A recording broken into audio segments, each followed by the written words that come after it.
Basic గా. నువ్వు ఏమైపోయిందంటే కార్యకర్తలే కదా పోలింగ్ ఏజెంట్లు కూడా. వీళ్ళు 10 పైసలు డబ్బులు వాళ్ళు సంపాదించుకోలేదు కాబట్టి ఆ టైంలో తిన్నారు కొంతమంది.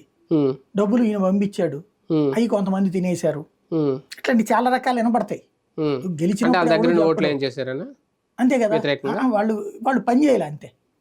పని చేయకపోతే అవతలోడికి ఓటు పడిపోతుంది కదా. అంటే మన ఓటు మనకి తెప్పించాలని మన కార్యకర్త ఫీల్డ్లో తిరగాలి. కార్యకర్త తిరగకపోతే ఎట్లా వస్తుంది?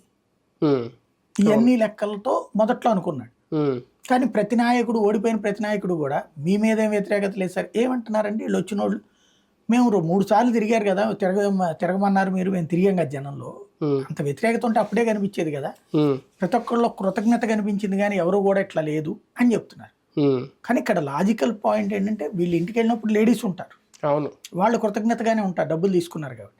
కానీ వాళ్ళ మగాళ్ళకి కోపం ఉందన్న సంగతి వీళ్ళు గ్రహించలేకపోయారు. మద్యం మీద కోపం ఉందన్నటువంటి సంగతి మేజర్ సెట్ బ్యాక్ అదే అయింది.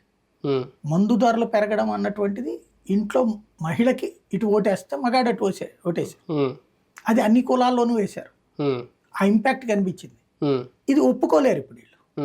ఒప్పుకుంటే మైనస్ అవుతుంది కదా, కానీ ఒప్పుకోలేరు. ఇట్లాంటిది ఏదో ఒక సాకు ఎత్తుక్కుంటారు.